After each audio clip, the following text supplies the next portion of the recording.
Esta semana se realizó el primer debate presidencial en la carrera por la presidencia en Estados Unidos.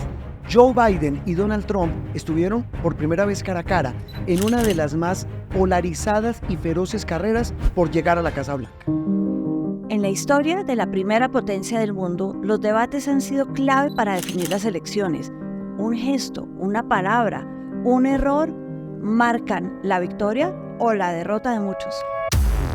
Desde la coyuntura del debate, Biden y Trump nos devolvemos en el tiempo. Esto es Memorias del Mundo, un video podcast disponible en todas las plataformas y en boombox.com. Teresita, estaba aquí mirando, yo hacía mucho rato no veía tantas reseñas, tantos artículos, tantas reacciones en la prensa del mundo de un evento como del debate entre Biden y Trump. Usted estaba en primera fila, ¿no? La vi. Sí, ahí estuve viéndolo todo y fue un debate, yo no diría que interesante, pero sí lo deja uno pensando mucho. ¿En qué la dejó pensando? En que Biden se veía muy débil, muy debilitado, sabía lo que estaba hablando, pero no sabía transmitir el mensaje. ¿Cómo se transmite un mensaje, según usted, en un debate? Con una voz contundente, con elocuencia. ¿Como la de Trump? Como la de Trump, que además tuvo mesura durante todo el debate. No se enloqueció, no regañó. Biden sí. Mesura. Biden sí. Biden se salió de casillas, dentro de lo que uno puede decir es Biden salió de casillas mucho más que Trump. O por lo menos uno no lo esperaba. Y estaba aquí viendo que se rebajó al nivel de Trump al caer en los mismos insultos que en el pasado Trump le lanzaba. Sí, pero a Trump le salen los insultos tal vez porque lo hace con elocuencia. Pero Biden los insultos no se le entienden. Se entiende que son las palabras que no son, pero no se entiende el fondo de por qué lo está diciendo. Porque estaban diciendo, Teresita, que a Biden se le veía ido en algunos de los momentos del debate. Se elevaba, se despistaba, empezaba a hablar de un tema y terminaba hablando de otro sin hacer el paso del tema al otro. Se quedaba pensando, contestaba lo que no era. Y estuvo hasta de malas porque en el sorteo, porque todos se sortean esos debates, perdió la posibilidad de cerrar el debate, lo cerró Trump. Lo cerró Trump. Dicen que tuvo la posibilidad, que ganó el sorteo, pero que él prefirió escoger el lugar del podio, que él quería quedar a la derecha en el debate por alguna razón. Sí. No sé si por la cámara, porque pensó que le iba a ir mejor, por alguna razón, y le cedió el final del debate a Trump. Viendo las encuestas, ¿sabe qué es lo que más ha llamado la atención? Que la preocupación y las críticas vienen a Biden, vienen del propio Partido Demócrata. Los demócratas ya están hablando, no han pasado 24 horas, de cómo cambiar de candidato, si se justifica o no, cómo llegar a la convención y escoger a otra persona para candidato. ¿No es como tarde? Porque yo no veo, no sé usted que conoce más la política de Estados Unidos, pero yo no veo a quién poner, ¿o sí? Sería muy complicado, sobre todo porque ya hubo las primarias, los estados votaron por Biden. Una de las soluciones puede decirle a Kamala, sea usted la presidente, la candidata, porque ya está dentro del tiquete como vicepresidente. Pero eso sí es, como quien dice, botar la toalla antes de subirse al ring. Más o menos. Además, no creo que Biden le jale al tema. Y Trump, bien, ¿no? En medio de todas sus críticas, porque lo que les han criticado a los dos es que dijeron muchas mentiras. En el fact-check que hicieron los principales medios del mundo, encontraron en promedio a cada uno de entre 8 y 10 mentiras, o inexactitudes o exageraciones. De Trump se esperaban, y uno sabe que la mitad de lo que él está diciendo es para sus bases políticas. A que no les importa si es cierto Exacto. o falso. Reafirmar el apoyo de sus bases políticas con lo que ellas quieren oír. Pero también estaba viendo que mucho indeciso en las encuestas dice que se inclina por Trump después del debate. Casi el 20% estaba indeciso ayer, y después de esta actuación de Biden, yo creo que Trump les da más seguridad. Más vale, dicen, malo conocido que bueno por conocer o viejo por conocer. ¿Sabe qué me duele? Que una persona, le oí una frase a usted el otro día, la vejez nos pega a todos de manera distinta, ¿no? Porque Biden y Trump prácticamente son contemporáneos. Se llevan 3 años, es la misma generación, pero el uno, no sé si es por el deporte o genética, lo que sea, se ve mucho mejor que el otro. Trump que Biden. Trump que Biden. Estos debates como el de esta semana no son nuevos. Entiendo que desde los años 60, en la década de los 60, empezó el boom de los debates en los Estados Unidos, o no es así. En los 60 con la televisión, pero hubo uno antes muy interesante. ¿Cuál? No fue un debate presidencial, en 1858. Uy, pero casi 100 años antes. Sí, con Abraham Lincoln, que era un personaje que tenía una retórica espectacular, dicen, el debate para ser senador del estado de Illinois. Y él combatió con un señor de apellido Douglas. Eso fue en plaza pública. En plaza pública. ¿Y cómo le fue?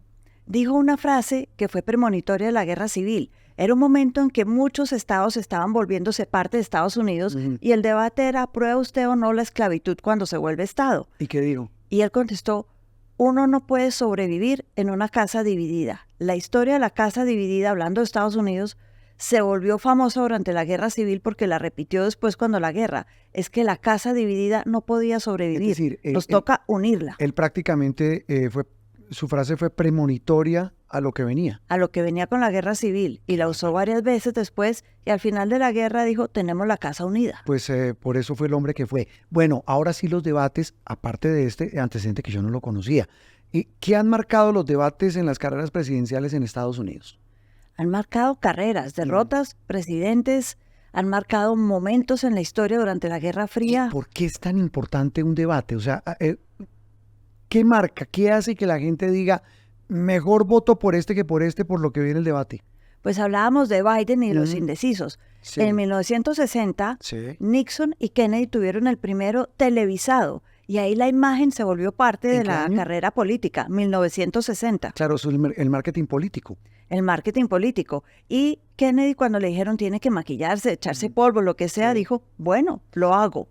Nixon no, y Nixon dice que estaba enfermo, con la famosa gripa, un pestonón que tenía Nixon. Y se veía ¿Y no enfermo. se maquilló? No se maquilló porque dijo que eso no era con él. Se veía enfermo, contestó con una voz ronca y dicen que eso fue clave para muchos indecisos que se fueron con Kennedy. Una gripa le costó la presidencia en su momento a Nixon. Le costó, sí, muchos votos a Nixon. De ahí en adelante, ¿qué marcaron los debates en la carrera presidencial en Estados Unidos? Nixon quedó tan asustado o tan, de alguna manera, debilitado por el debate que él no volvió a hacer debates. Entonces no volvemos a tener debates sino hasta 1976. O sea, después del Watergate, cuando él tiene que renunciar. Después del Watergate, cuando él renuncia. ¿Y entre quién fue? Ford y Carter. Gerald Ford y Jimmy Carter. Sí. Y en ese a Carter le fue bien, transmitió el mensaje y se veía, nuevamente es la imagen que vale más que 1000 palabras, dicen. Se veía joven, alegre y contestó muy bien. Dicen, decía un compañero del noticiero, que a veces, no, muchas veces la forma termina siendo parte del fondo. Claro. ¿En los debates se aplica? En los debates se aplica, porque después de ese primer debate, ya cuando le tocó con un actor como Reagan, que además de político era actor, pues Reagan sabía manejar las cámaras, el micrófono, las frases, todo, y acabó con sus contrincantes. Yo me acuerdo de un debate monumental, de una frase monumental de Reagan candidato en un debate donde acabó, usted me corregirá, ¿es a Walter Mondale? A Walter Mondale, 1984. ¿Y ahí qué le dijo? Una frase de la cual me acordé ayer viendo el debate de Biden y Trump, porque tiene que ver con la edad. Sí. En ese momento Reagan tenía 73 años. Sí. Estamos hablando hace 40 años, eso era una persona mayor.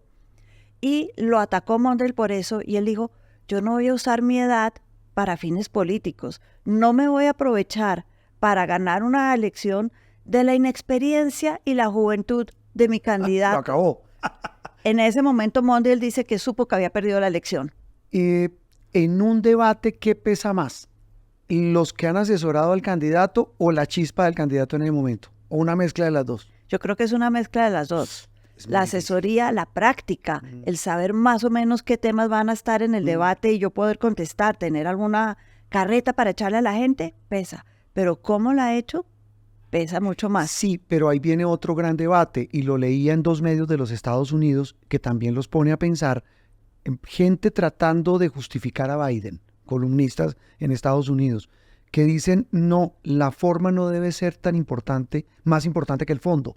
Y recuerdan grandes ganadores de debates en Estados Unidos que después resultaron bastante flojos como presidentes.